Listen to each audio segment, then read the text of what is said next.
Okay, and welcome back to our next mini to paint. Last time we did John Tiller, one of our members of our Crimson Throne party. Now we're moving on to someone a little bit more, less conventional, you might say. This is going to be Floblin. His name is Floblin. He is a goblin who is on fire and sets other things on fire. He is a fiery goblin. The mini does this great. It's really designed well.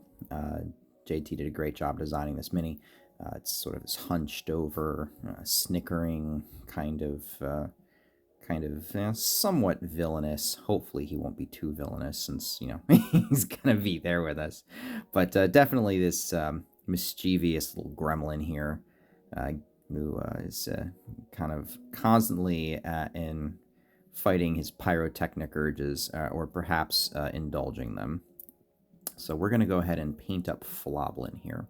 Now, unlike a typical, fantasy adventure type, Floblin is going to be is not going to have a lot of earth tones at all. Floblin is going to be, any fiery, like fiery oranges, reds, yellows, things like that. So, we've got this, stuff like this really bright, fancy color here. We're going to have a lot of red opportunities and taking it up with some super bright yellows like this.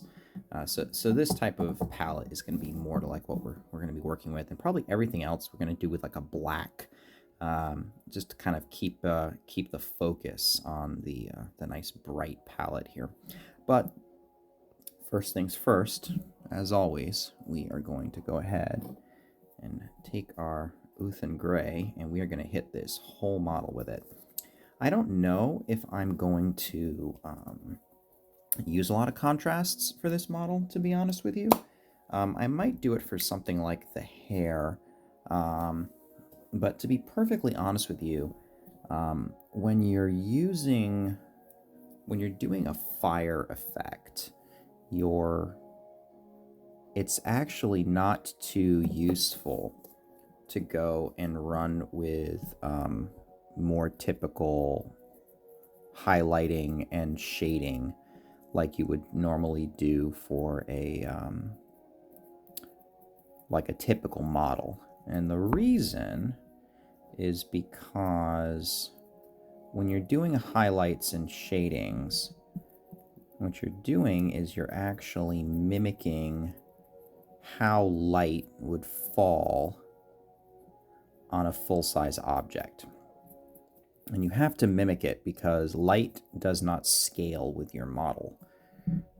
So you have to basically paint the effect that you want on the model. And the point of highlighting and shading is to get a realistic, reasonable looking effect. So contrast paints basically are designed to kind of do that on their own. They will flow into recesses and pool there, creating a dark effect. And they'll tend to flow off of the higher areas, the raised areas, the edges, as it were, and only leave a barest hint of tone there, which is great if you're going for a typical, the brightness of this hue comes from the amount of light directly shining on it. Unfortunately, when you're talking like fiery type stuff, the light from a fiery object comes from itself. It doesn't come from the ambient light. So because of this, you want to paint it in such a way that makes sense for the ambient light coming off of the object. And the problem with fire and things of that nature is that the areas that are higher up are not necessarily the hottest. So you're going to almost have to kind of highlight in reverse. And we'll do our best to go ahead and try to demonstrate that effect here, especially with this little fireball here. His hair I might go have fun with. His hair isn't he might not entirely, his hair isn't entirely on fire, so we could probably make do with a sort of like a fiery type of hairdo that still, is not luminescent. But this little fireball in his hand here, which I'm sure he is just itching to go pitch at people, is going to have to go ahead and actually use proper fire rules. So that means that we're going to, if you're going to picture a candle flame, right? Candle flame, your spot closest to the wick that burns is practically colorless. You can basically see right through it. And it's not until you get further up the flame that you can actually even see the fire at all. And you get this sort of, this red glow there, which kind of turns into this yellow as it goes higher up. So we'll probably be doing that on here. And we're going to have the yellow not just be higher up, but kind of be on the highlights too. And because this isn't just a single candle flame, these are tongues of flames licking up around this ball of magical fire that Floblin holding in his hand here. So we're going to want that to be pretty, to actually look like he's holding something like a campfire almost, and not just like a big giant candle flame. We don't want that. All right, I think I've got that pretty well covered. Checking my usual suspects where I tend to miss things, but I think he's looking, yeah, did a pretty good job there. All right, so we'll cover this up. Oop. Oh my god. Okay, I think that, oh dear, the thing came out here. All right, let's see if I can fix that. Come on. I can do this without making too much of a mess. Come on, you almost had it. Get over there. There we go. Haha, success. Only got paint over my hands a little bit here. All right, clean this brush off.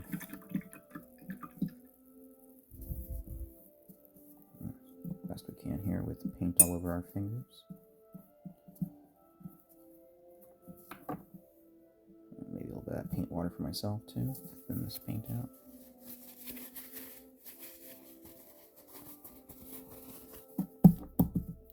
Okay. Oh, missed a bit.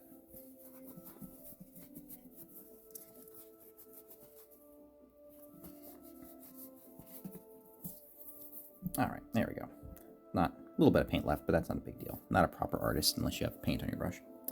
All right, so while I'm waiting for that to dry, we kind of have our base colors here. These nice, vibrant, bright colors that we're going to like a lot. But in addition to this, we're going to go ahead and want to use black. So black's going to be really important because that's going to go ahead and form basically the color of everything that we don't want to look like fire. We're going to start with something like black. And I know I was saying I wasn't going to use a lot of contrast paints, but I just happen to have a contrast paint for painting black. And you might wonder, why the heck would you need a contrast paint for painting black? And that is what I thought too. and then I actually used it, and I was like, okay, this is actually kind of cool. So I might go ahead and use some of this for some of the cloth that he's got here, and maybe his has a pouch over on this end here. So all of that, I might hit with this, and this can kind of be more of like a, just to pick out little bits or possibly to accent the fire in certain circumstances to kind of create an outline around it to make it look nice.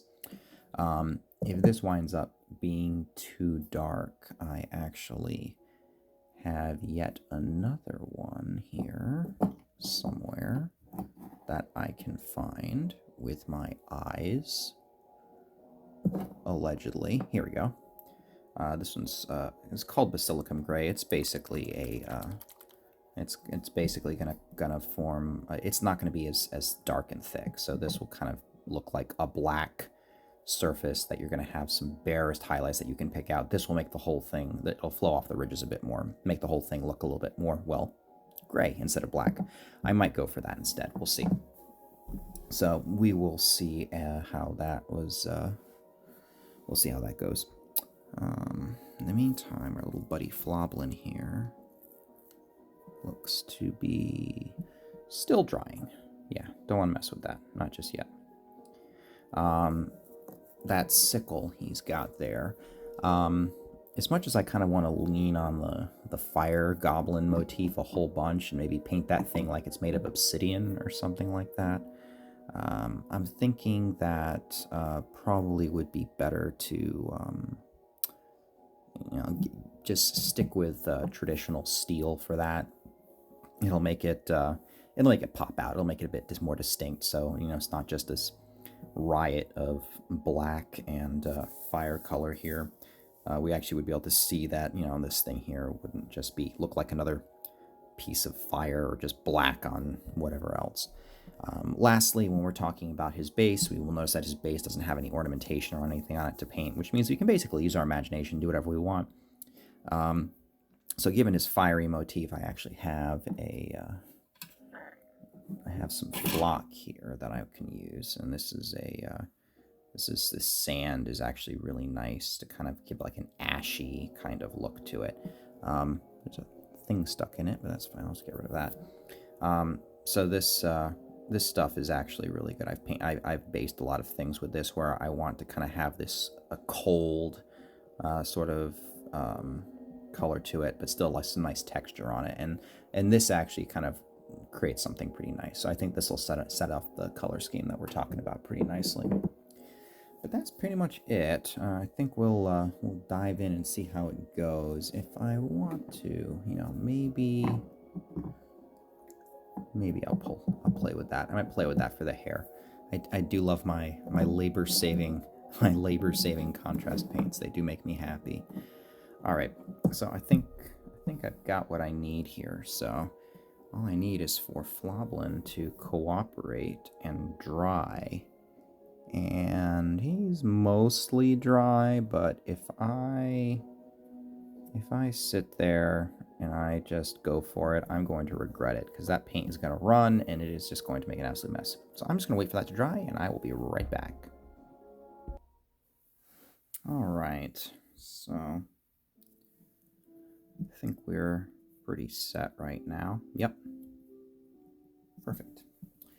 All right. So normally I start from the feet and just kind of paint the cloth and whatnot, but I think I might actually start with the flesh this time. And his flesh is gonna be kind of this fiery orange. And I don't really have a good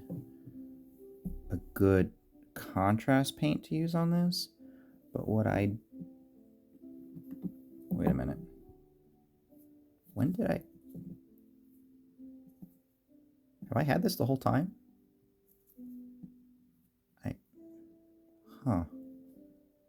Griffhound orange. I've actually never seen this before. I might have a problem.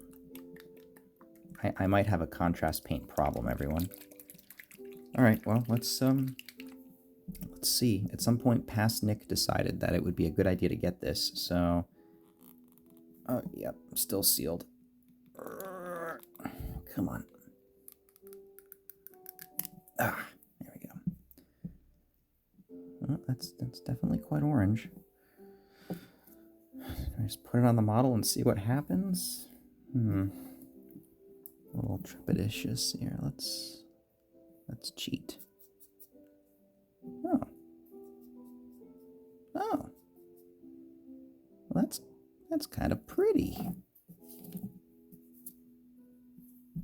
Could contrast paints have come to my rescue yet again? I'm not gonna make the mistake as last time. I know that this exists. All right. So let's see how this looks out. He's got sandals on, so I could get his feet, but let's start his arm. There's some decent contrast there. Huh. Yeah, actually looks pretty good. I rather like that.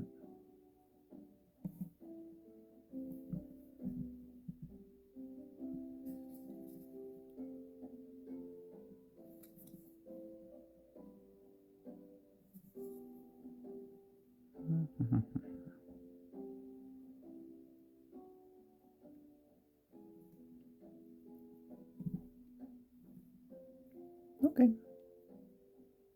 All right, well, I didn't think I was going to use contrast paints very much for this model, but, here you go. Here we go. This actually might be useful to kind of paint the skin first, especially when he's got these sharp angled jaws. I would not want to try to get a brush in there without getting paint all over the edges.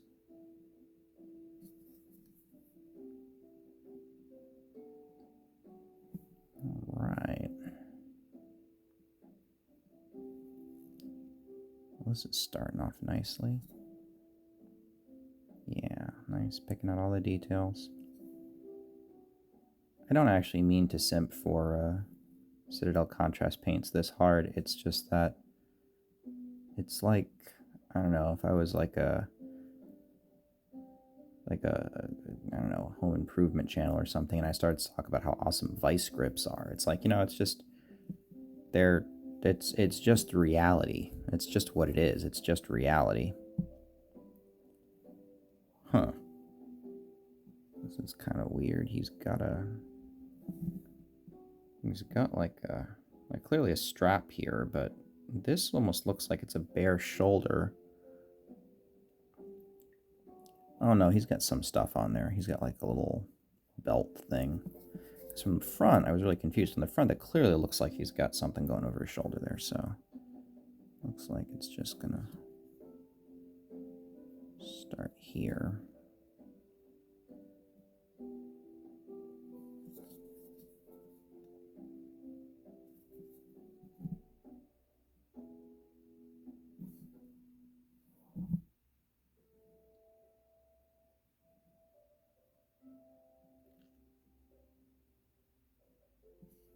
There we are.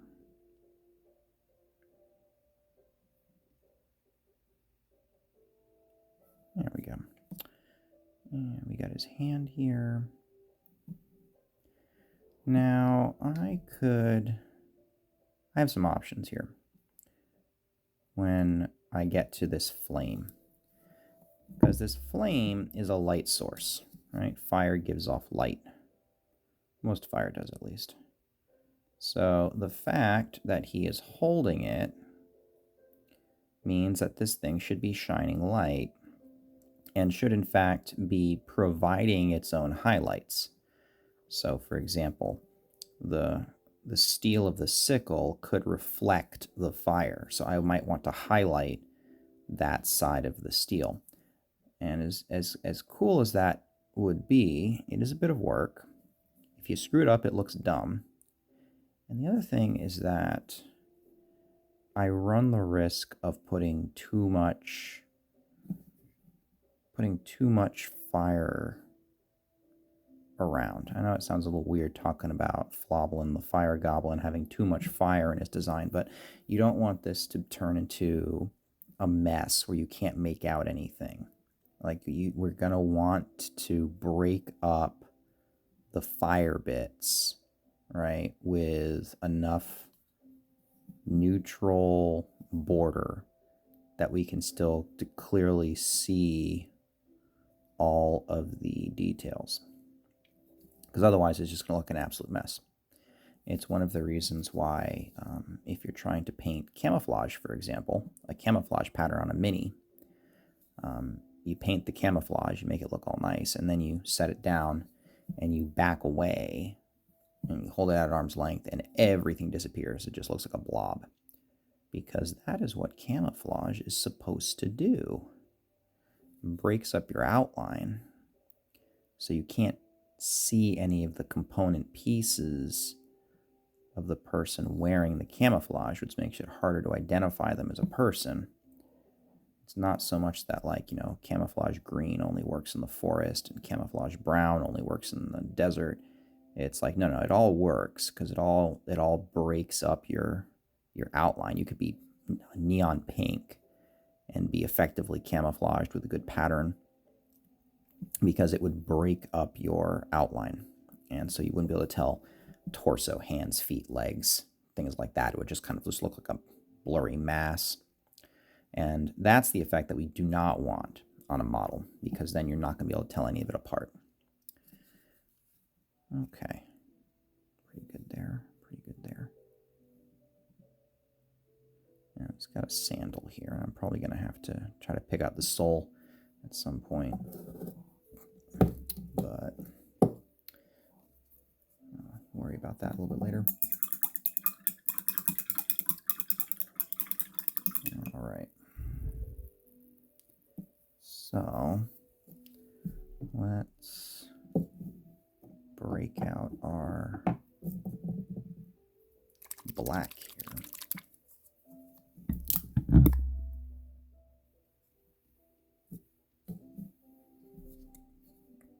So we're going to go ahead and give him some little leggings here. And you can kind of see what the difference is here.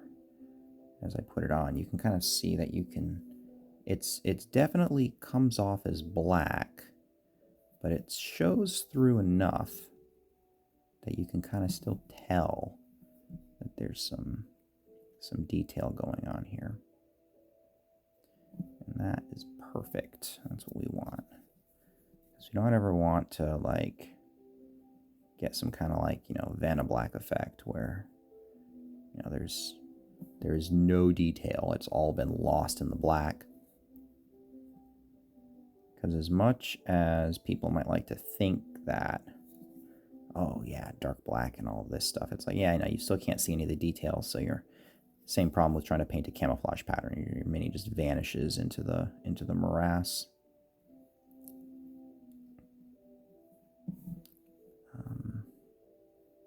I'm going to let his feet dry a bit before I try to get those sandal straps. So now we're going to go up to, he's got a belt pouch here. I don't think I'm going to need to patch a little Dalba orange there. I don't think I'm going to need to patch it. Let me see. I obliterate it with enough black here.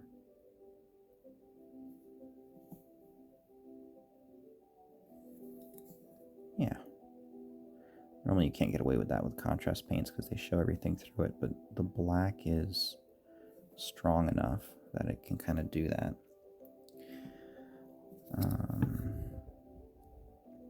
Now he's actually got patterns here that I could paint around, and I think I will try and do that. But the question is, do I want to just... Yeah, let's do that. I'm going to just hit this whole thing, and then I'm going to go back and pick out the details later. That's what I'm going to do. Because I could try to put my own, like, different layers of contrast paint and stuff like that, but I would rather just get a nice solid base coat and then just build stuff up in this particular instance than trying to, like, carefully get, like, two different, especially, like, highly contrasting contrast paint colors, because then it's just going to be a nightmare trying to pick out, you know, all right, you know, the orange and the red bled over into the black, and now I've got to go ahead and patch it, which means I have to go back over it with Uthen Gray, let it dry, and then try again, except try not to suck so much. So it's going to be a bit of a little bit longer, I think, but a lot less frustrating if I do it this way.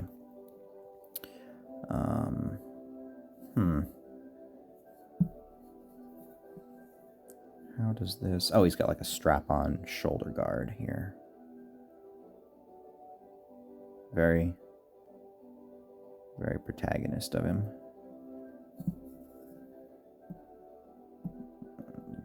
shoulder guard right there.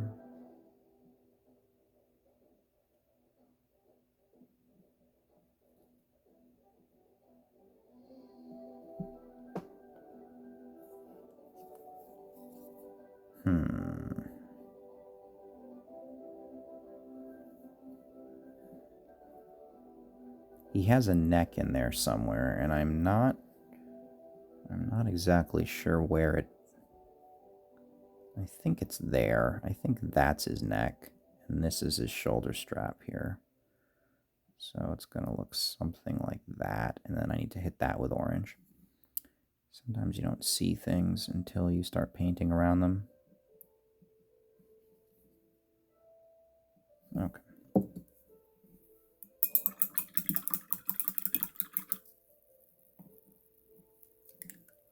Let's see here.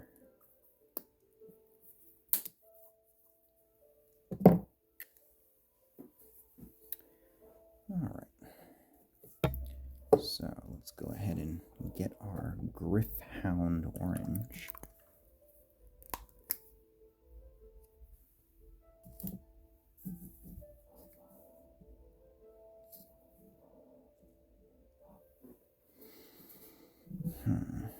If I were wiser...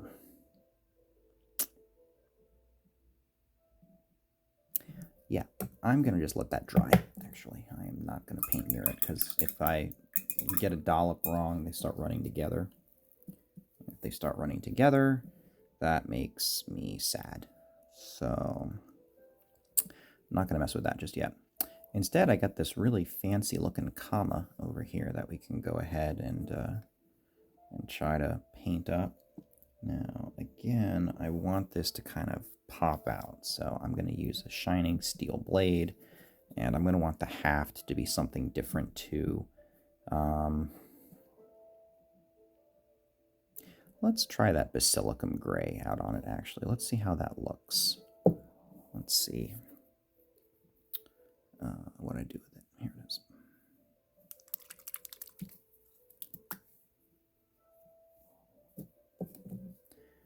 Now, the pot may look exactly the same, but this should be more stony.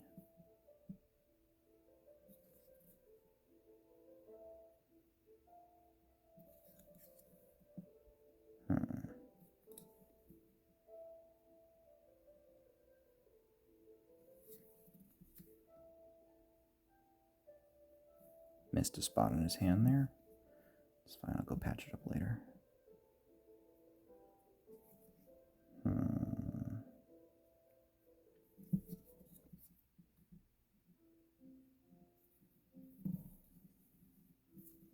That might work.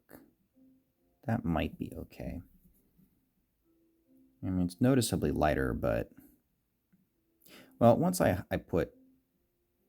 paint some details and highlights and add some more oranges or reds back to the clothing, we'll see how that looks. It'll probably look better. At the moment, I'm worried it's a little bit too close to the black of everything else, but we'll see how it comes across. In the meantime, we can go ahead and get the steel of that comma. And it looks to me like this thing is forged in a solid piece that just capped on the end of that haft. So that's how I'm going to paint it. I'm not sure if that was a common way of making these, but that's what it looks like. So just going to go with it.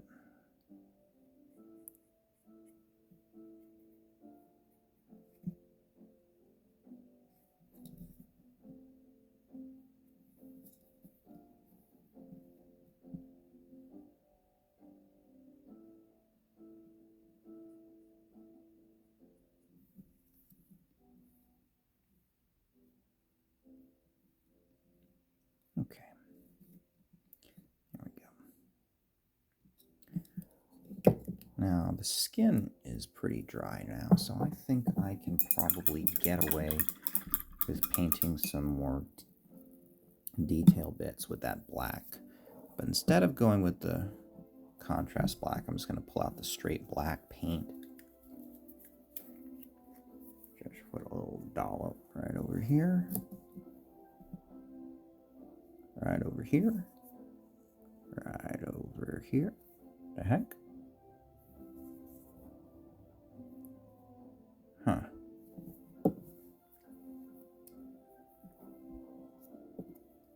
I hear liquid paint in there. Maybe the nozzle just needs to get cleaned out. What have I got for that? Well, I'll tell you what I've got. I'll start with this. I have a staple.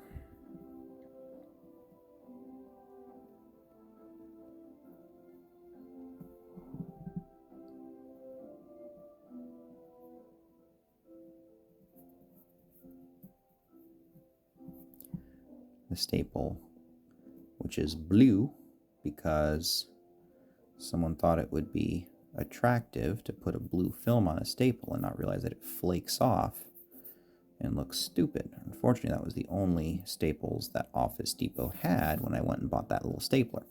All right, so let's see here. It's supposed to be a painting video, and half of it turns into hobby maintenance. But yeah, this is just a reality. A lot of dry, flaky paint coming out of that. I wonder if I got enough of it to be able to... Hey, there we go. Way more than I needed, but that's okay.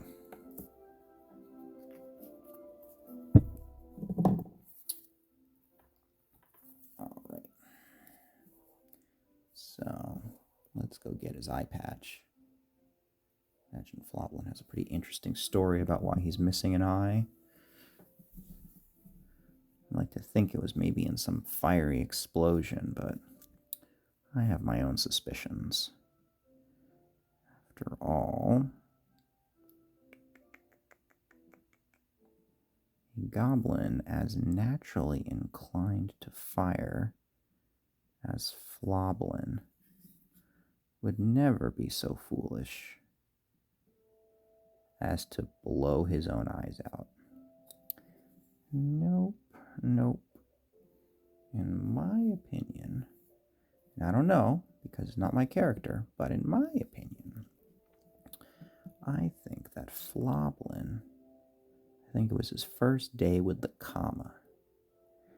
He was either trying to throw it to himself and catch it, or, you know, he forgot he was holding it, and something got stuck in his eye, and he just, tragic accident. That's what I think. But we will find out. But I could never imagine Floblin being so careless with his explosions that he would lose an eye.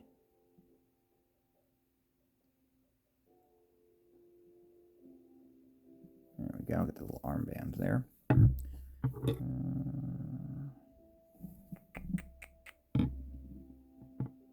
Yeah, that's pretty good.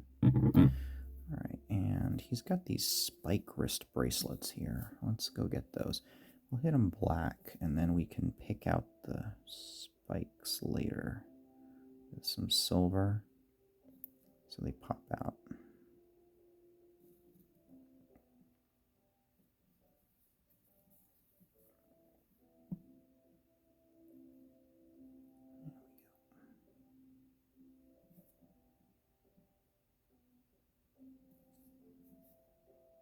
That's a heck of an angle. Let's see if I can flip it and get at it. There we go. That's pretty good.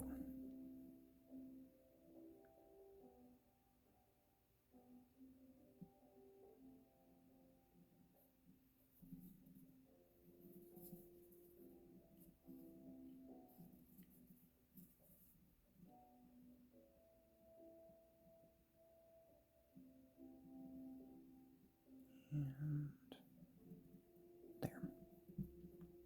Cool. Let's get the other one.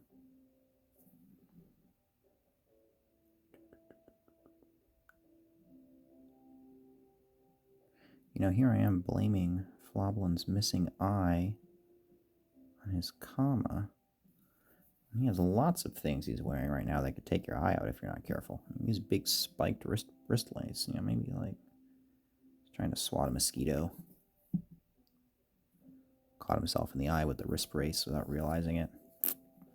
Lots of spikes. Not good. No good. Let's see. Just sneak in on the side here. Get this wrist. There's big old fireballs in the way. Let's try to... Okay, there it is. I can kind of sneak in here. Here we go. And there we go. Cool. All right, skin should be dry enough. Let's go ahead and try for those sandals.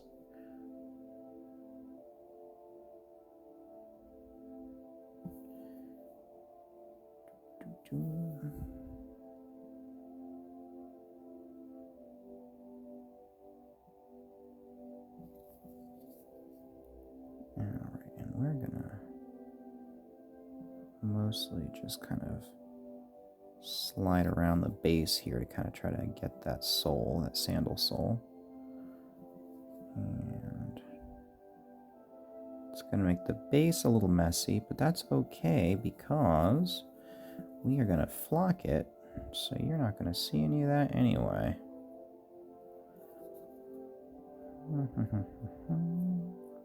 There we go. That'll look good. Trust me, it'll look good. It'll look good. Okay. Right there. Oh my god, every time I look at that white spot on the wrist, it just bothers the heck out of me. I think I'll go fix after this, so I don't have to worry about it no more. Alright.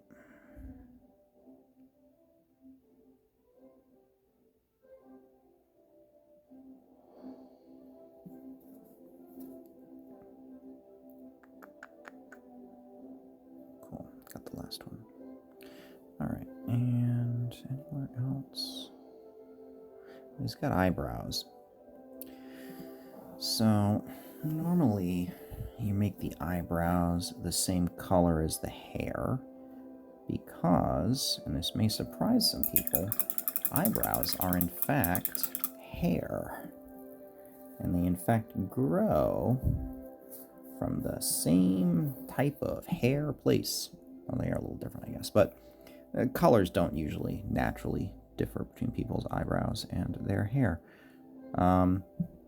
But in this case, painting fiery eyebrows on top of fiery skin could look really good if we were looking at a full-size portrait of Floblin. But this is a model, which means if I did that, you wouldn't be able to see them. Whereas, if we do a dark eyebrow, like so, it makes it pop out, and you can clearly see it. And that eyebrow is rather difficult to get to. Let's try it this way. Man, that comma is very inconveniently placed for this. All right, I wouldn't have thought that, but there it is. All right, let's see here. Here we go.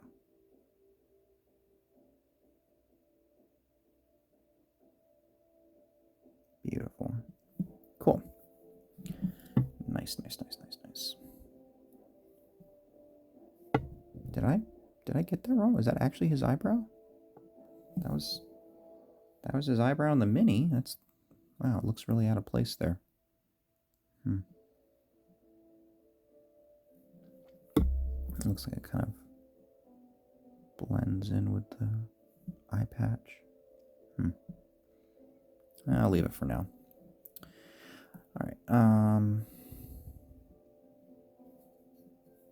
That dark here is, this clothing is mostly good. A little bit of a wetness right there on the crook of the bag, so I'm still gonna leave it alone.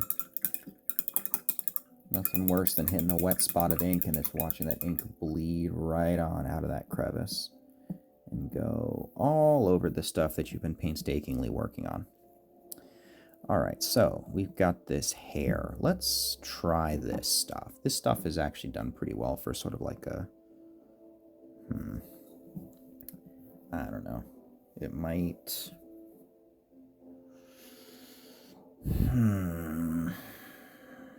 No. No, I'm going to layer it. I'm just going to layer it. That's what I'm going to do. All right. So, how are we going to layer this, right?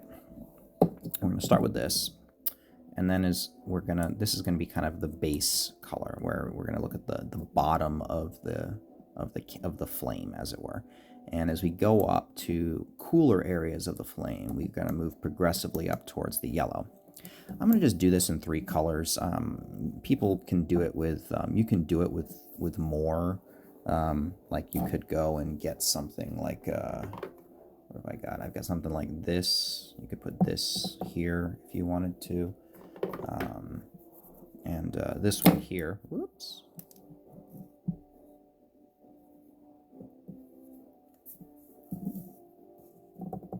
Oh, piece of a paint pot lid. You get something like this, which is actually even brighter, and that would stage it up really nicely. But I'm not going to do that, and the reason I'm not going to do that is because the area that I am painting for this is super tiny. So if I was doing this over something that was like maybe like that big, like maybe the size of the whole model, then I'd do something that crazy, because you could actually see the entire transition and you'd appreciate it. You're not going to notice it on a mini this small, so far better to stick with just 3, make your life easier, and also the transition would stick out a lot better. This is my delightful paint pot that has no thumb tabs, so there we go.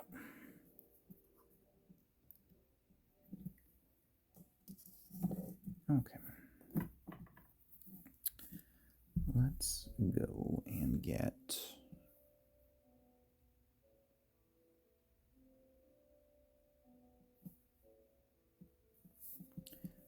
the hair.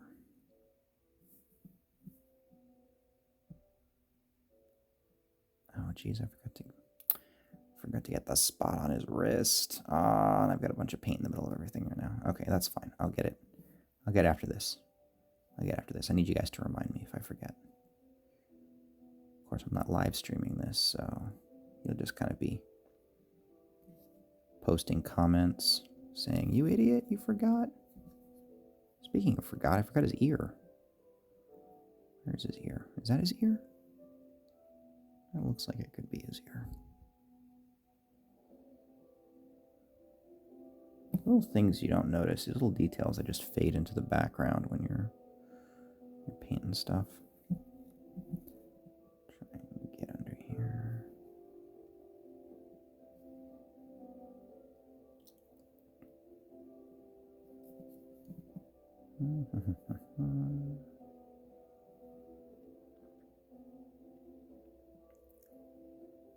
There we go. As much as I like contrast paints, they are not perfect at everything. They're very useful.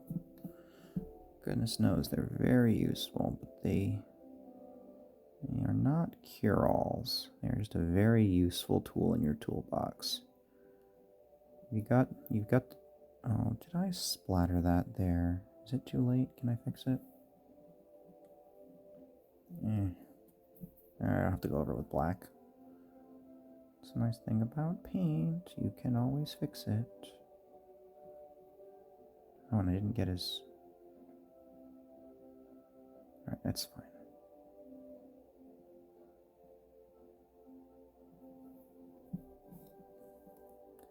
I have to say, actually, Floblin has probably got the best JT put together a great costume. And it is going to look great on stream. I have seen the bits and pieces of it. I imagine if it's even close to looking awesome as it comes together, it's going to be amazing. Alright, so before I forget and I see it and I cringe again, get all the red off of this.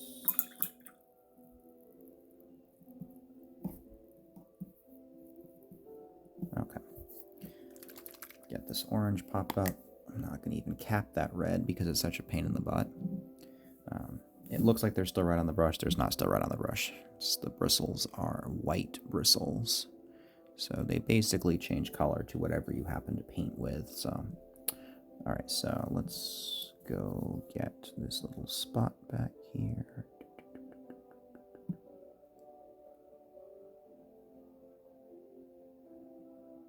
There we go. And let's get his ear.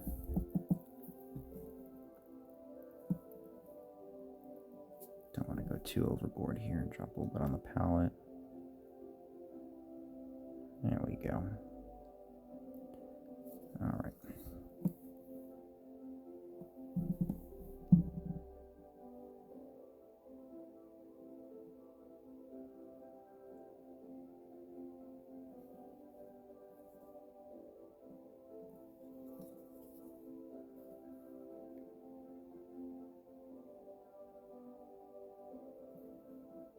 Okay, there we go.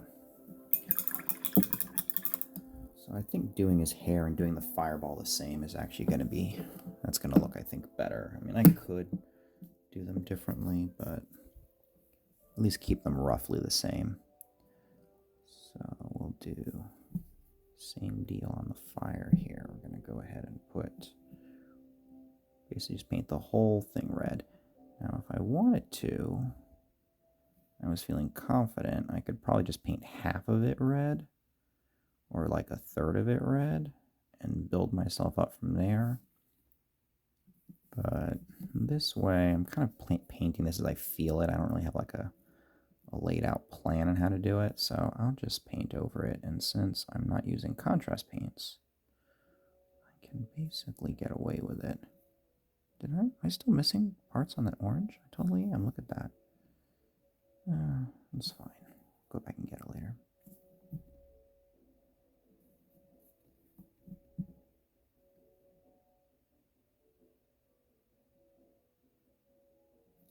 There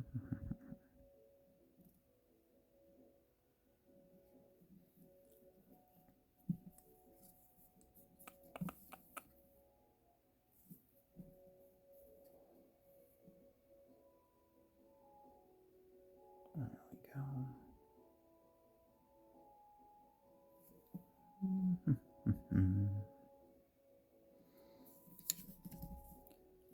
Missing a little bit there.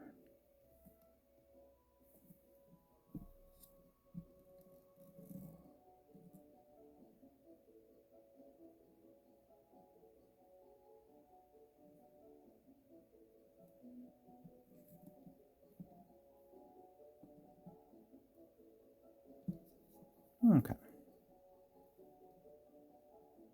Touch up a few missed spots.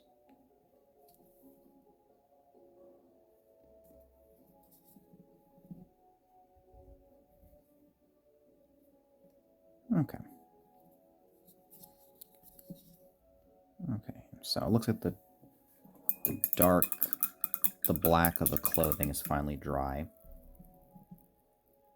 Yeah, that spot by the pouch there is no longer shiny, telling me it's no longer really wet. So let's go ahead and start adding some highlights to the clothing while we wait for the hair to dry. I think we can use this. This should look pretty good.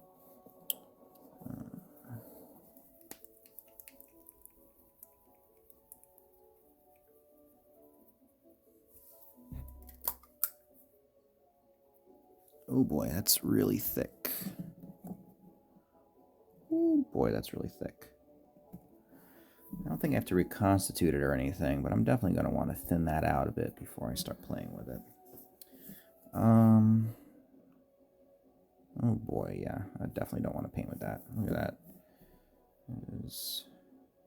Yeah, if your paint comes off out of the pot looking like that, you do not want to paint with it. I'm just going to dunk that whole thing in water as is.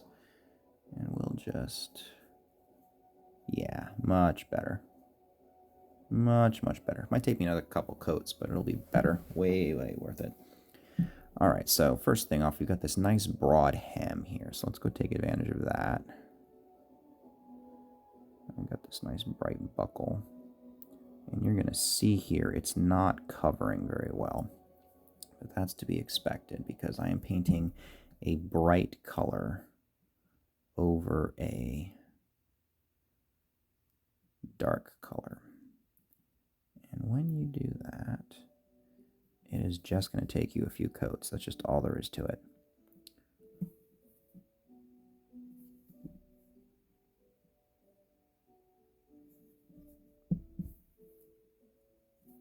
Get some more paint, get some more water.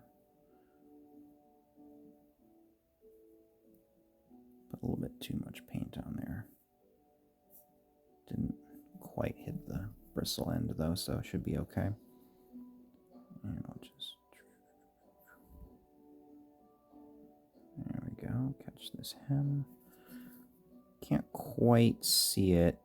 You can kind of see it. But there's some patterns kind of moving through the clothing here. And I definitely don't want to waste any of them by not picking them out.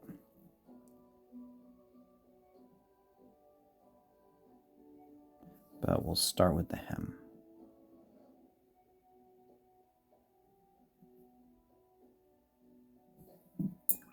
Alright, let's get that paint out of that brush before it decides to take a permanent residence. And then I have to toss my brush away. Or just, you know, only use it to go and reconstitute old pots of paint.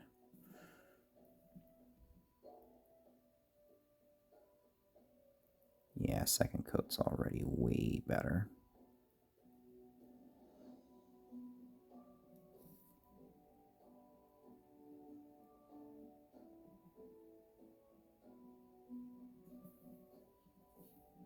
Get some more water, mix it up. Keep going.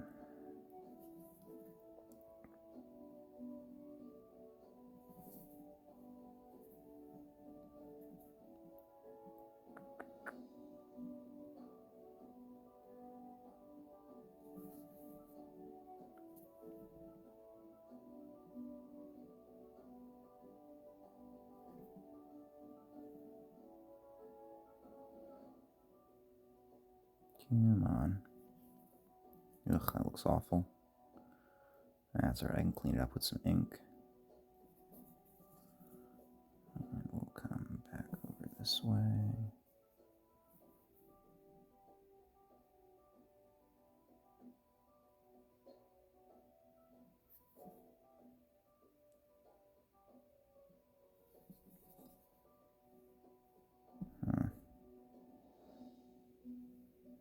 Might need to go over that again, but I'll give it some time, let it dry all the way.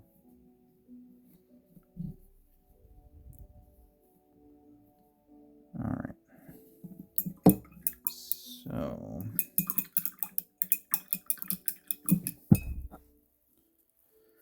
we've got these patterns here that I want to take advantage of. But I might just use like a deeper red on them. Let me see how it looks. I'll do like a deeper red. What have I got for that?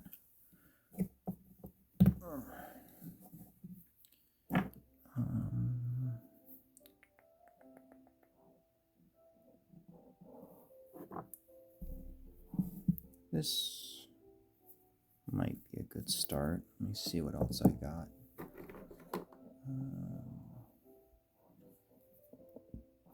That's a bit brighter.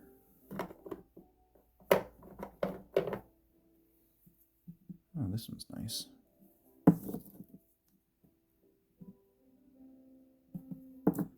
Yeah, this one's kind of similar to this one.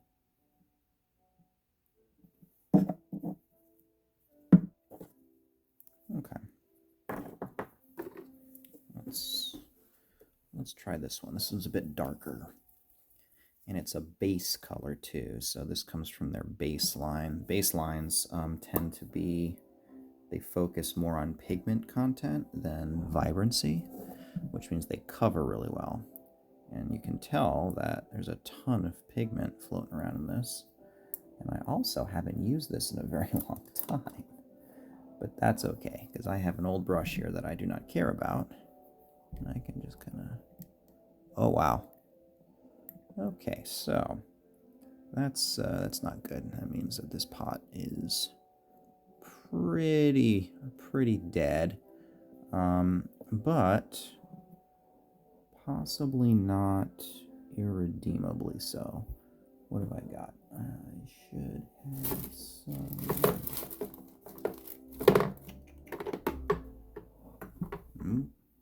Be a real bad time to be out of this. I could try to mix it out with water, but you don't really want to use water when you're trying to reconstitute an entire pot. It just doesn't work too well.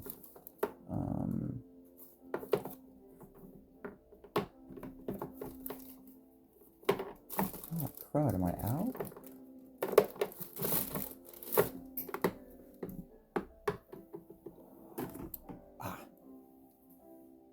Here we go. This stuff is going to reconstitute it without causing the pigment to separate out. I'm getting paint all over myself. Let's see if I get any luck with this. Basically, this is paint pot CPR you're watching right now.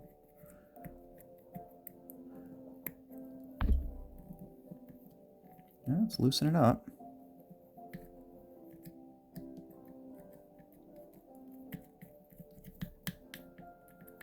Hey, hey, progress. Look at that. It lives once again. I'm not sure how much longer I can do this.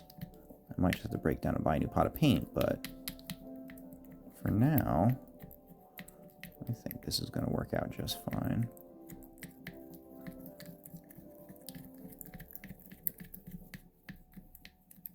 Yeah, there we go.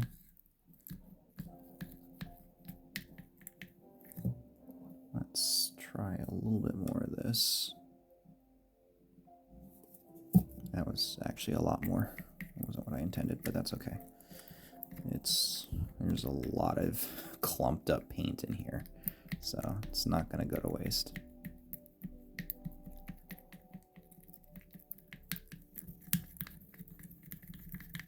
All right. Yeah, definitely probably more of the hobby aspect of this than you may have bargained for, but yeah, we do what we must. I think I've got literally paint all over my hands here, but it is okay. It's what sacrifices that we must make for our art. And it's acrylic, so it's all water-based anyway, so it'll come off with soap and water. Maybe a little bit of friction. All right. Got the brush handle cleaned up, so we'll have it for next time. Back to our brush. All right, let's go ahead and pick out some of those details. So we'll just grab some of our freshly reconstituted paint, put it right here on our palette. Oops. Oh dear.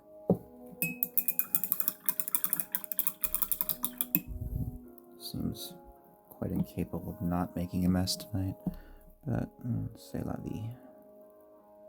Life is messy. All right, so let's see here. We've got these swooping patterns, so let's go and see if we can't pick them out.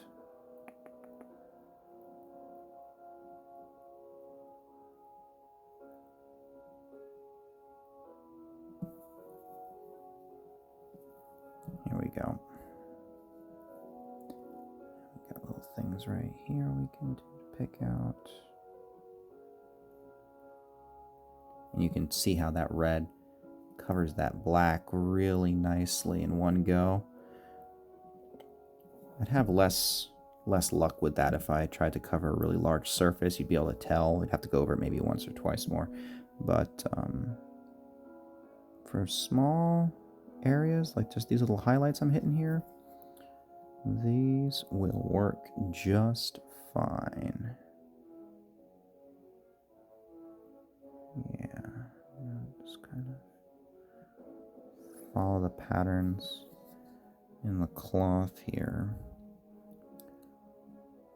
Kind of almost create these lava lines. Not exactly. I mean, it is cloth after all, but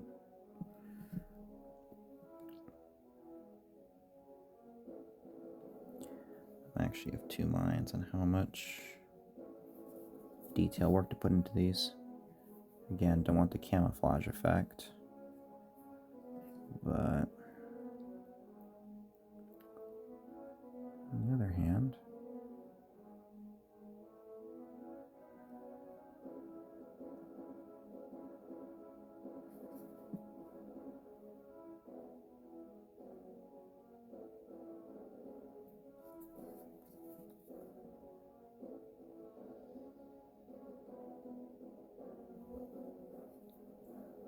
all right. He's got his belt here. I should pick that out in some color. Probably orange. Keep it nice and bright. That way we can tell. We can tell it's there. As for the rest of this, oh my god, that was way more paint than I needed. Not paying attention.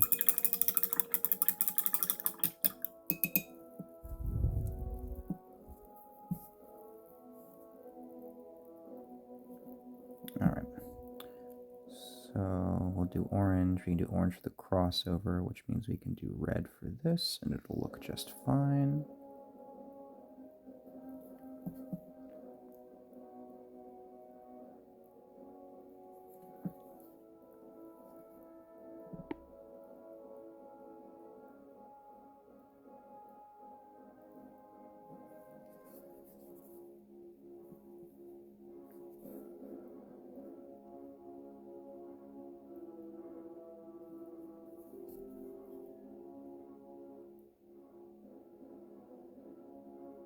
There we go. Get kind of some nice patterns going there. Alright, I'll come back to that probably, but for now it looks good. Close this up so all our hard work doesn't evaporate.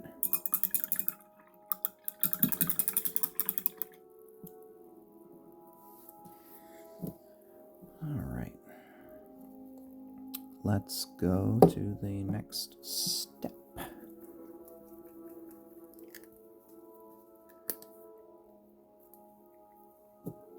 Alright, back to our super cloggy orange.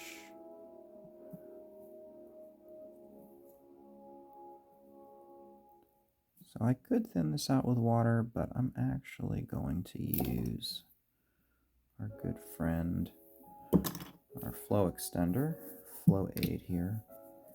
And just put a drop right there. It's going to be next to it, not on it. So that way I can kind of pull it into the paint and get about as much as I need. Not going too crazy, because when you're talking about measuring things in drops, we think of that as a small amount. But when we're talking paint and minis, sometimes a drop is way too much. All right, so I've got this pretty nice and watery. So we're going to look to go and try to get this done.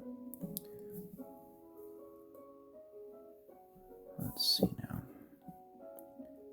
So we'll start on high areas. Just kind of follow the flow of the fire, kind of moving up here. And the thing that we're going to want to do and keep in mind is that as you get higher, it gets cooler. So we're not going to highlight as lightly as we get to the top. We're going to actually go heavier because the color should be getting closer to yellow. So I'm actually going to hit pretty, as we get to the tips of the hair here, I'm actually going to hit pretty heavily to create that lighting, brighting effect. But we still want the red to show closer down in the recesses and the roots, because that's where it's going to be hotter.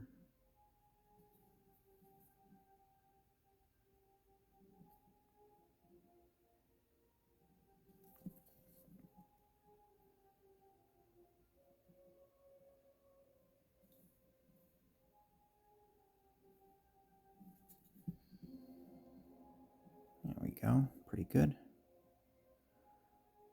And we're going to do the same thing, pulling from the area where I got the consistency right about over here. Do the same thing with the fire. And the fire, we want it to be similar to the hair, but we still want it to be distinct enough. So I'm going to actually make the fire a bit brighter. And technically that's going to make it cooler, which is an interesting thing to think about. Like, how could the fire he be conjuring be cooler than his head? Well, clearly his magic comes from up here. So his hair is actually closer to the source of his power, and hence would burn hotter than any fire he conjured in his hands, surely. That's my story, and I'm sticking to it.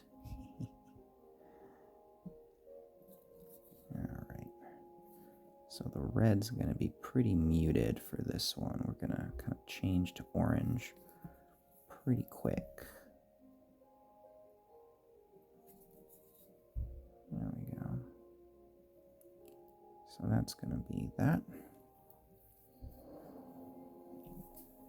Since I've got the orange out, I'll dip it probably a bit more into the paint side here to get something a bit more solid.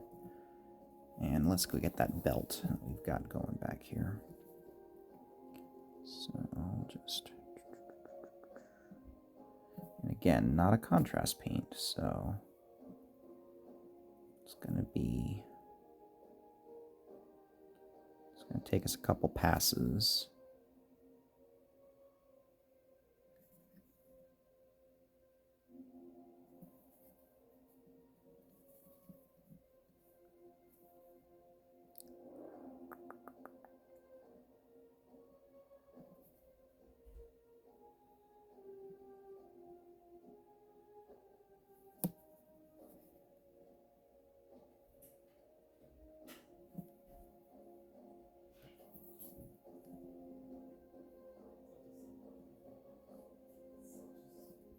There we go.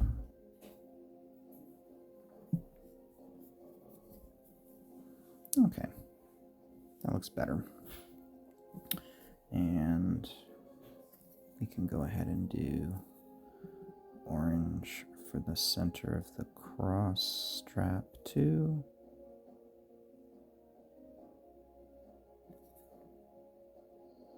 And he's actually got a little shoulder guard there. I keep forgetting that's there. Need to paint that metallic.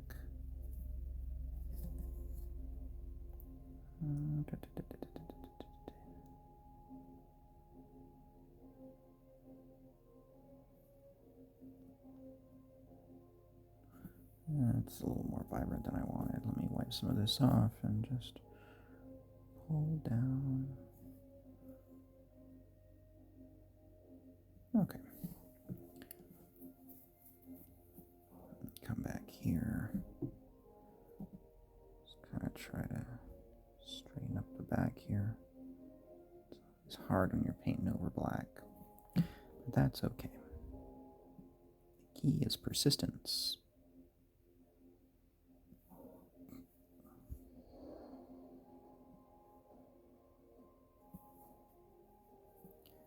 Let's touch up this hem again, brighten it up a bit.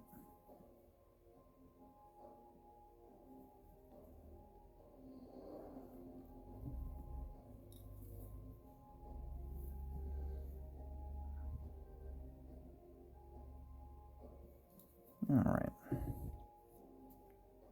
Not too bad. Not too bad.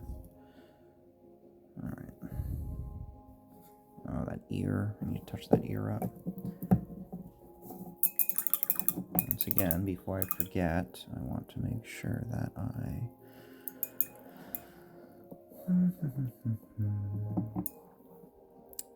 I know I had some.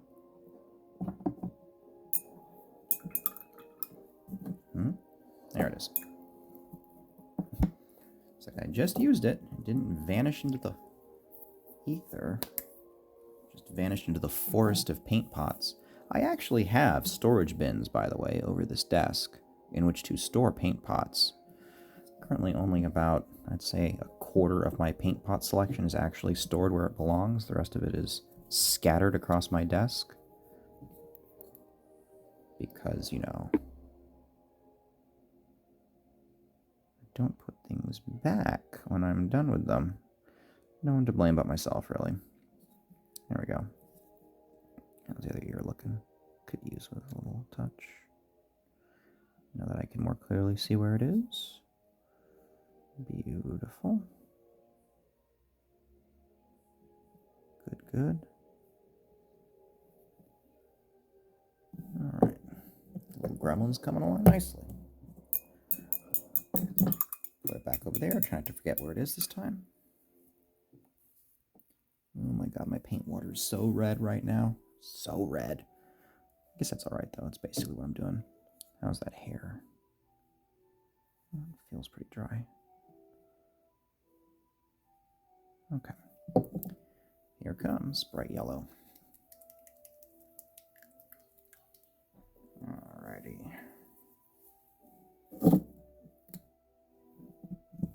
Seriously? That's okay. I'm just gonna have to use my fingers, like with the red pot. That's alright, they're two of a kind now. Easy now. Get my nails under there. There we go. Okay. Now you might think that those paint pots are just particularly flimsy, which is why they keep breaking, but it's actually not true. What it is that the seal on these paint pots is so good that the paint inside stays good for years and years and years. Because notice how nice and flowy this paint is. It's not all chunky like the orange was. It's because this paint pot seal is almost perfect. So the amount of moisture it loses is nearly negligible. So it's good to last for a really long time. All right, so let's wipe some of that off. And we're going to again go for highlights here. So bright colors like yellow and red don't cover well, which means that they tend to show the color underneath it when you paint it. And this can be a problem if you're trying to cover and you want it all to look one color, but it's actually really nice if you're doing something like we're doing here, where we want to get this blend effect, because it becomes really easy to get because the yellow just kind of naturally lends itself to doing that. And wherever you want the yellow to be more stark, you just go over it more times. And otherwise, you can pretty much just pass over one area and get a pretty good transition.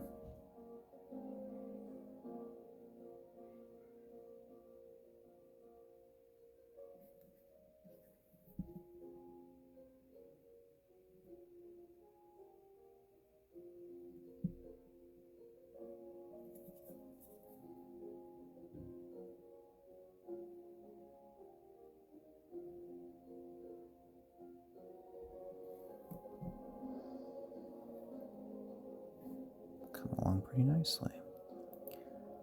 Now, I don't want to blend this too much. I want it to stay pretty stark. Like, I could try to blend this together, but the goal is to have it so that you can kind of see the different layers of fire from a distance. So I'm not going to go too much more than that. I think that actually looks really nice. That came out pretty good. I'm a little bit in here. There we go. All right, I'm pretty oh, whoa, what's this? See?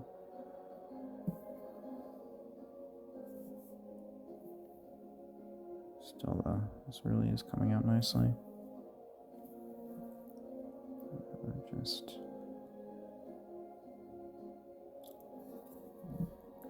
get right in here. And try to get the hint of those lines coming down. Don't want to forget. Although that's going to be hotter, so I'm going to leave it alone. Much more than that. Alright, there we go. Nice. I am pretty happy with that. Alright, so let's hit the fireball now. And as I said, I'm kind of looking for a brighter look for this. So we're going to be a bit starker and heavier in how we drop our yellows down. So primarily what you're going to see is we're going to see the orange underneath it. Ooh, whoa. Way too heavy. Way too heavy. Clean that up. Might be able to clean that up in a minute here. Yeah, there we go. The damp brush, also known as eraser. And this is actually really useful because I can use this to wet blend the yellow and kind of get some more coverage here.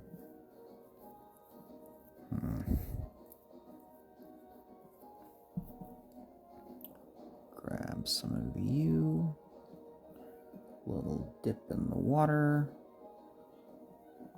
There we go. That might be a bit too thin actually, but let's see. I can, yeah, that's a little bit too thin. Soak some of that water out to add more paint.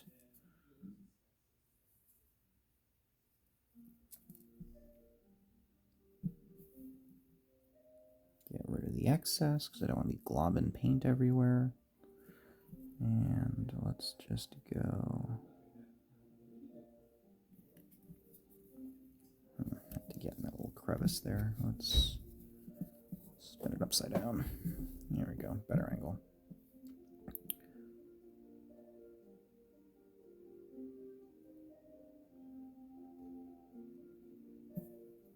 There we go. Another advantage of bringing the yellow lines all the way down is that it becomes a bit easier to try to pick out where the hand is. Kind of shows a bit more. Again, I'm just going to hit the tips here.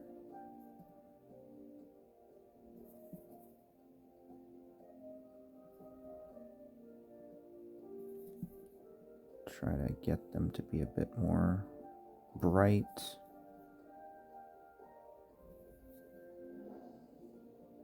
I think I've been staring at too much warm colors. Things starting to look green as I brighten it.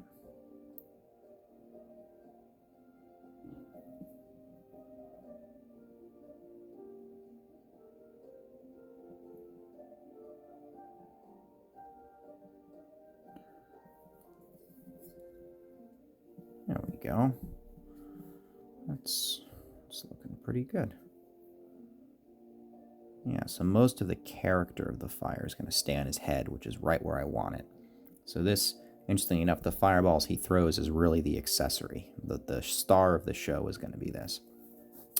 Now, another useful thing that we can do with yellow is that yellow is a step up from orange, which means we can highlight with it. So what I can do is I can just kind of put a line on his hem here, make it pop. Of course, I need to actually probably get to not use something so blendy and watery. Let's go and grab some more paint here to keep it separate. And we'll just put a line right here.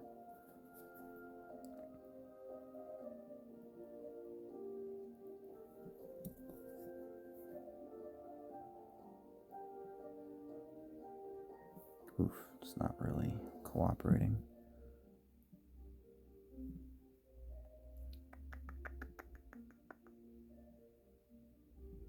There we go.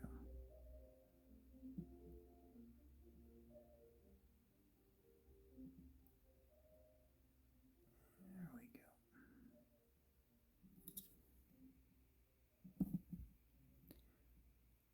go.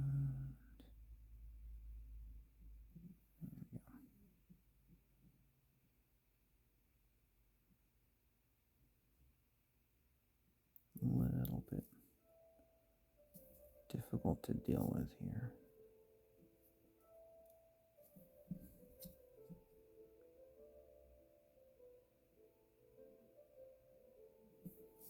But this bright, nice bright line is going to create, it's really going to pop.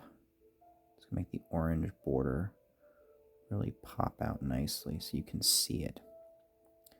And that's my concern, honestly, with the red on the pattern. I don't think you're going to be able to see it once you're more than a foot away from the model. But that's okay, because we can highlight that too.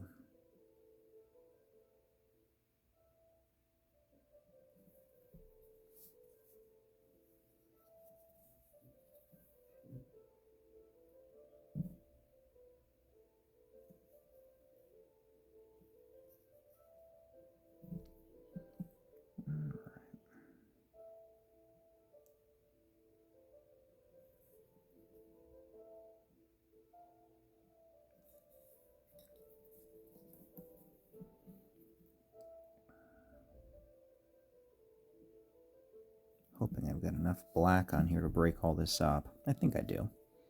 I think I got enough.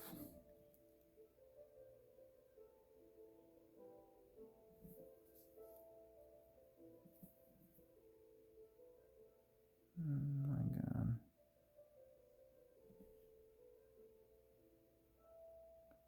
Oh my god, I think I'm getting a little bit sloppy here. Focusing too much. We'll see how that comes out. It might be a little bit too much, but we'll see. All right, I picked that out pretty decently. All right, so we've got his eyeball, actually. And I cannot think of a better color for Floblin's eyeball than bright yellow.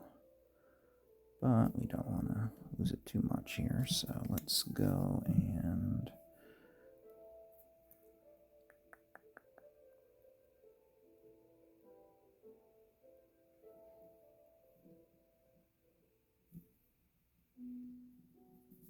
Whoa, really? That just kind of worked. Oh, I see. The eye patch comes down further. I didn't notice that. I wonder if that black on my palette is still wet. Oh, it is. Ah, it's convenient.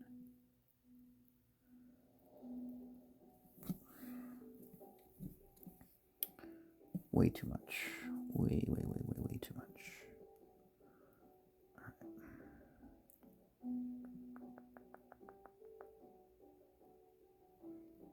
There we go. About the right size.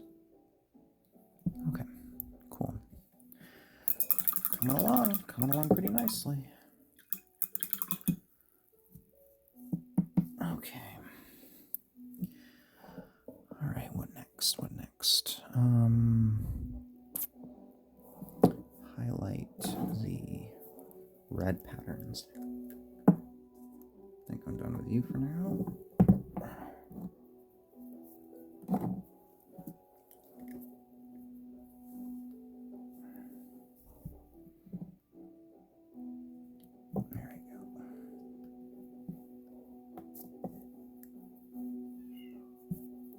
Okay.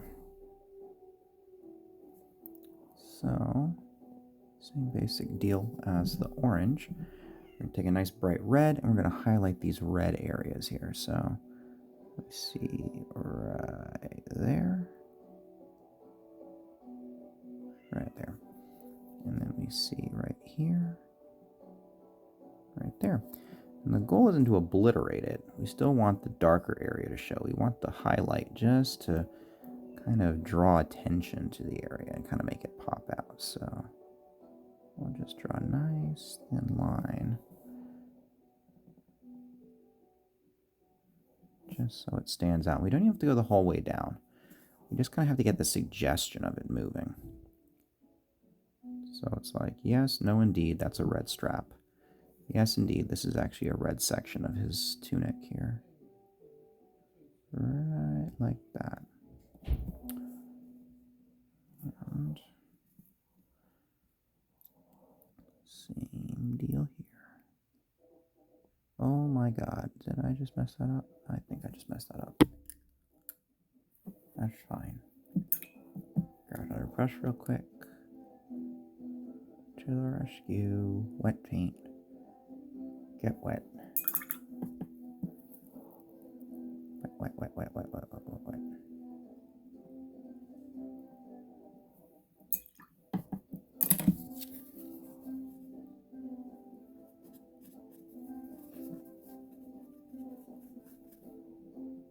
Ha! Success.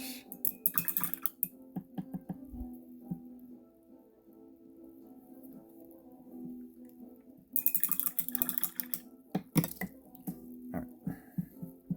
I'm going to give that brush a rest, actually. Let's switch over to this one. This one looks more beat up, but believe it or not, it actually holds a point better. Holds a point way better. Of course, the question is, what can I do with that point?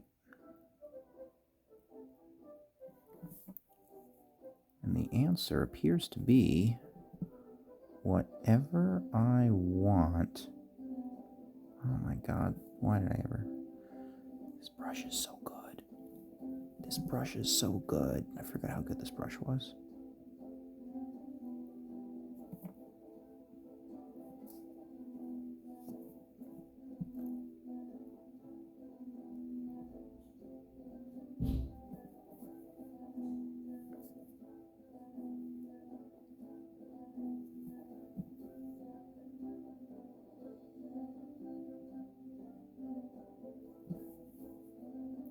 Okie dokie. Alright, cool. Pretty happy with that. We got the comma looking pretty good, nice and bright. I could go and oil that blade, honestly, but kind of like how shiny it is. Yeah, I'll do it anyway. Here we go. Because this stuff actually isn't too dark or anything. It just kind of helps pick out some definition on the blade, and I like the definition by the haft there. Kind of add some shadow there. That's good, and on the top as well. Yeah, there we go.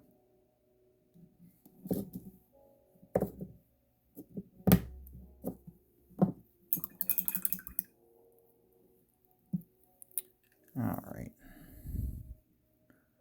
What next? Well, he's got his teeth. Should do something with them. At the moment, you can't really see him. I also could do some highlighting on the eye patch. Regardless, I think red is done.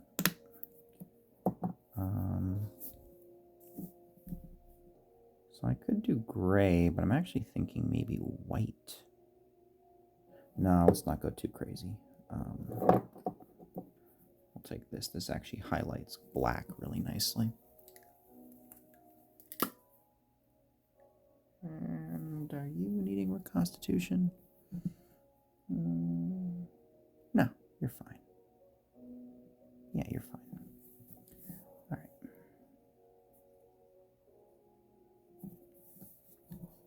So let's go pick out the sandals.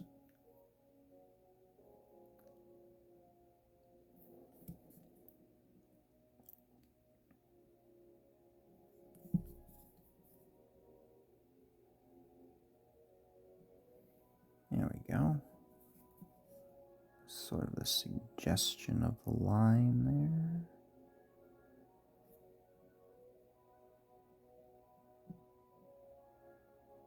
Actually get 2 rows. Nice. Yeah, it's not great actually. That was a little sloppy, but it looks all right. And right around this way. Get the sole. Nice. Eye patch. We're just gonna kind of outline it a bit so it becomes pretty clear what it is. So yes, indeed, he is wearing an eye patch. There we go. Now we can see where the eye patch is and where his eyebrows are, and they're different. These are positive changes. Armband's going to need some here. It's indeed an armband, not just an area I forgot to paint. Nice stark lines make it really pop. This belt pouch is in fact a thing. Let's try to make it pop out a bit too.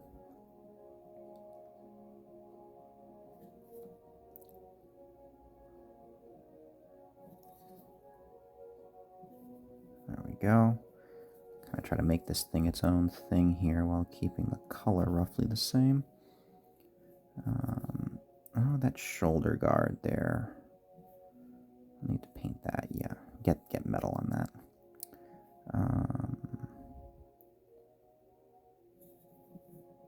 Try to get some of these highlights again. Kind of popping up here. And kind of make the contrast with the red a bit more stark if we kind of grab the outline of the panels. Like that. Oh my god, this brush is so nice.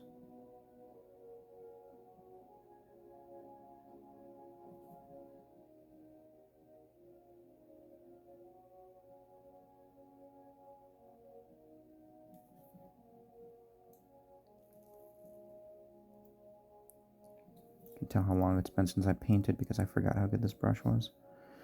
Alright.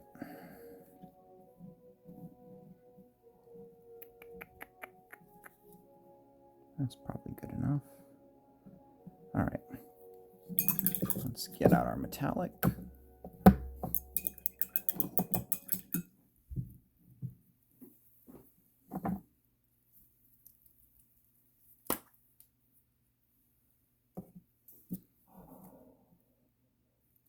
Get some of that.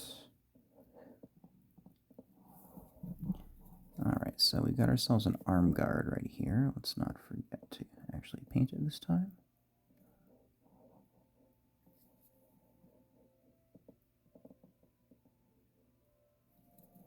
There we go. And let's also not forget that he has spike wrist guards.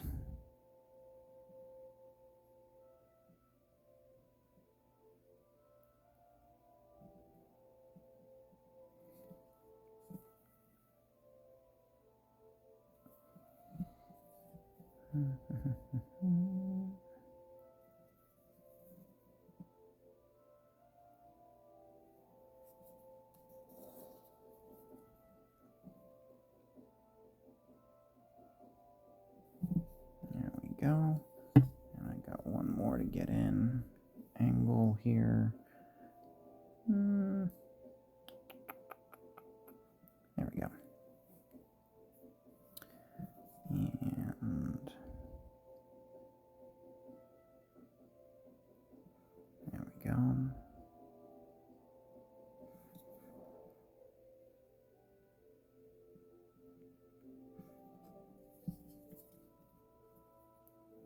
work around this fireball here.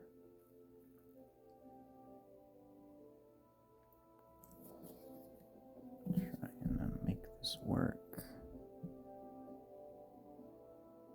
There we go. Not too great looking, but that's serviceable. Cool. Nice. Alright, all that's left is his teeth. And...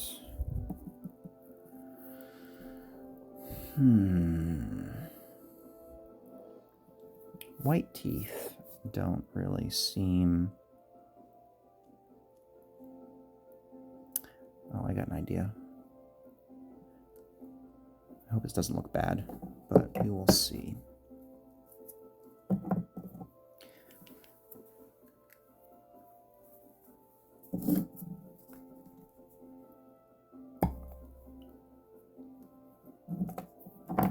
We're gonna go yellow. Nice fiery yellow.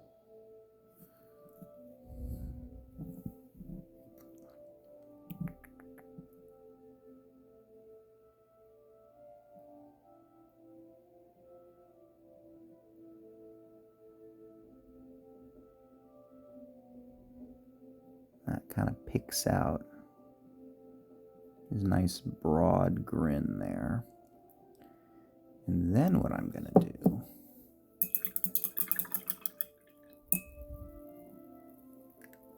is put that away. Then I'm gonna pick the teeth out with white. So that way we get sort of the fiery interior here. There we go. Oops.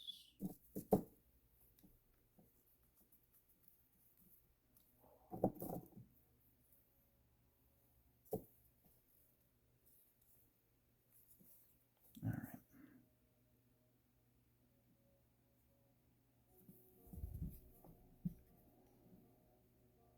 Let's see if I can pull this off.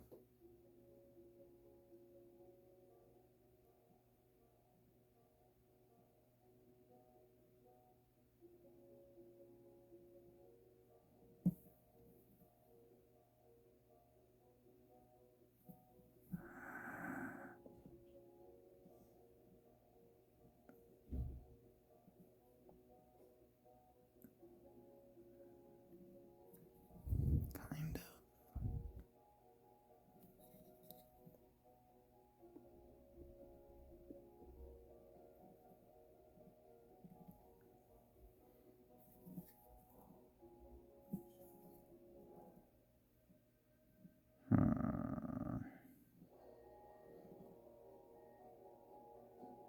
Yeah, I messed it up.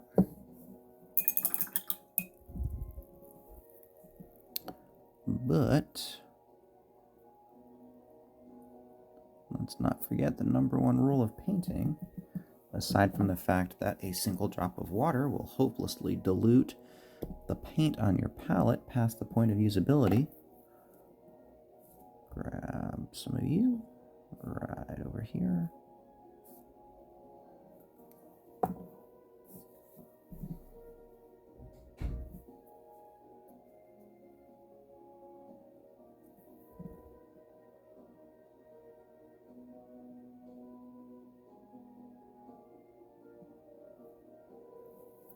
Go back to yellow.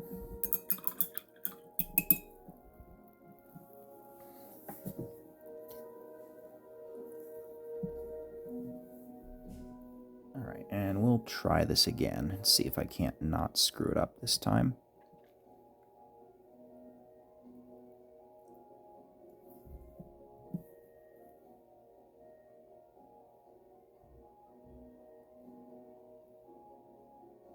As sharp a point as I can get on this. That's pretty good.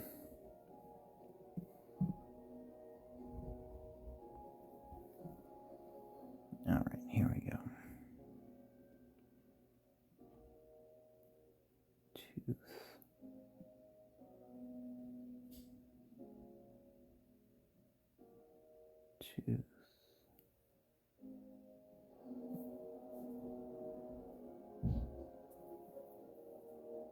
Let me thin that a bit.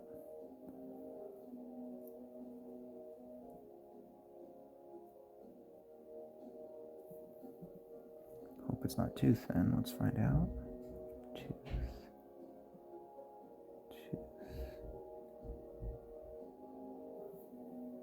Okay. A little bit more paint.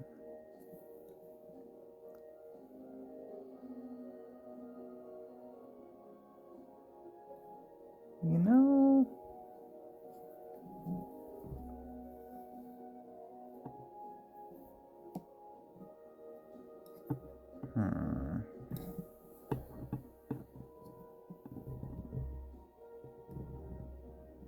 that's not terrible.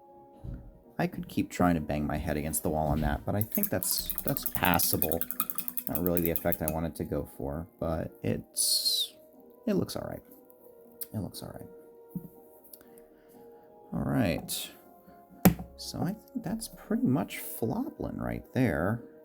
Just need to get the base done now.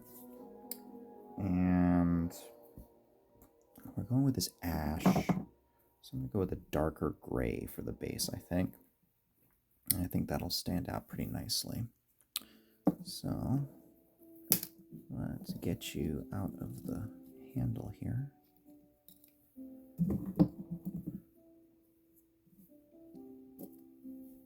Ooh, I hope I don't have to reconstitute this one too. Yeah, it looks perfectly fine. Ooh, it's very low.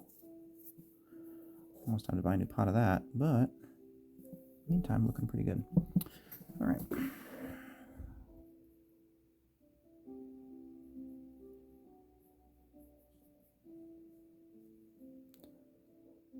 Alrighty then.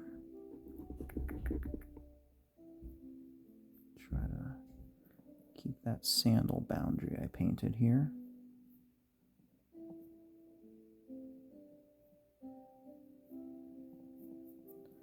Nice thing about this dark gray is it covers really well. So it's not like I have to worry about leaving a bunch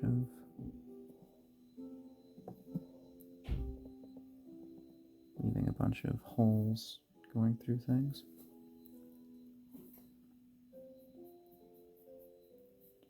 There we go.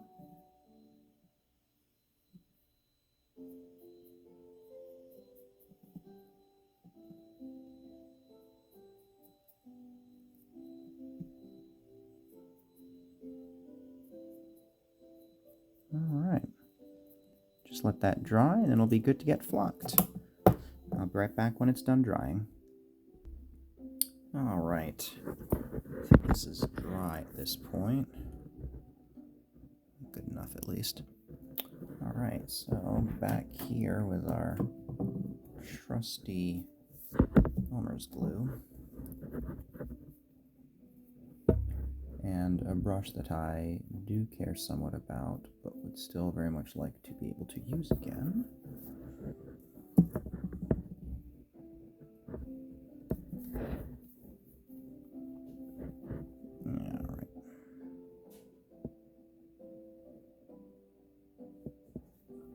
Dollop here, dollop there.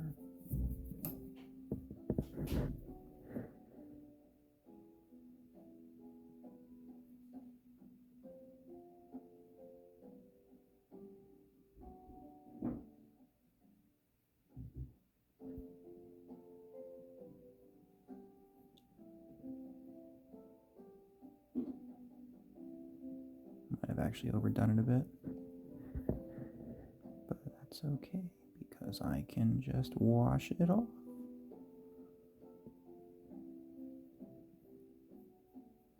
Yeah, I'm just gonna wipe that off on the paper here.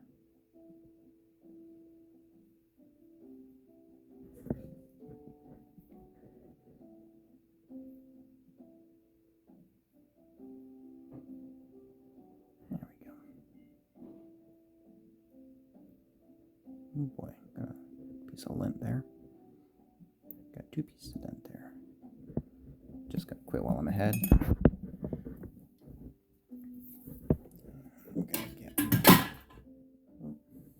I'll find out what that was later. All right, we're just gonna kind of dip him around in here. Try to knock the excess off.